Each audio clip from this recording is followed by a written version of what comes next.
I began in LWML because of my mom. My mom and my grandmas were both involved with Ladies' Aid and LWML in church, and we were often, my sister and I were often voluntold, if you will, to help with different projects. It became my LWML after I married and moved away and started in a church that was the local. Once you start getting involved and you get mentored and you get asked to serve, and it just kind of grows from there.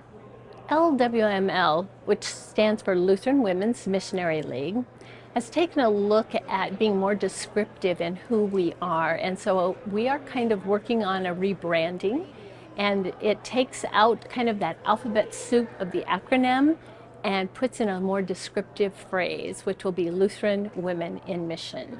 So you will begin seeing that more and more in our publications. One of the recent mission articles in the Lutheran Women's Quarterly was about the water and the Word and their efforts to bring clean water to Africa. And what I liked is that they tied it, yes, clean water, we understand that they tie it, though the nationals have buy-in, they have a part of what happens when they go there and do that, but also then the pastors go into the region and they check up and follow up and bring the word with them and do Bible studies and they do devotions with the children. And so you have water and the word, and for me, that makes a difference for eternity. I think our new mission statement encapsulates that very well. It's Lutheran Women in Mission. We joyfully proclaim Christ, support missions, and equip women to honor God by serving others. We feel very strongly about our women being in the Word, so we produce resources that help them do that, whether it's devotions, Bible studies, prayer resources.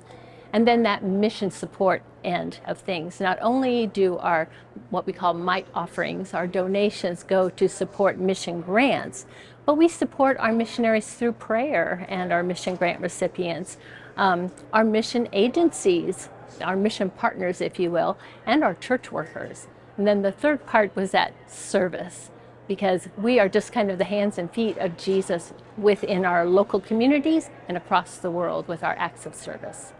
The reason that we're here at convention and the exhibit hall specifically is to network, to make connections with the people that are coming within the church, to show how we can support them, to show them some of our resources and share those. But it's also been really lovely having people stop by the booth and say, thank you. Please tell the LWML thank you, because a mission grant back in 1983 started our ministry or helped us start our ministry, or we have been able to expand, and we've seen, what's happened because of those mite donations.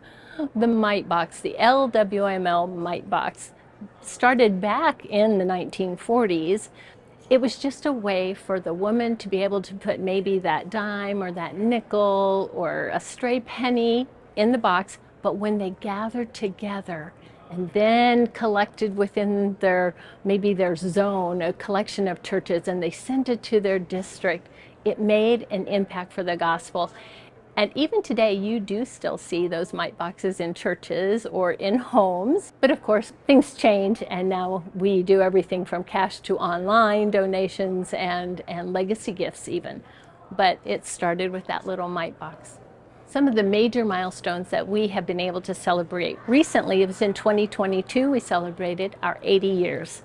And so leading up to that, we took a look back at our legacy, our foundation, and we said, this is where we want to be. We want to be Lutheran Women in Mission, joyfully proclaiming Christ, supporting missions, and equipping women to honor God by serving others.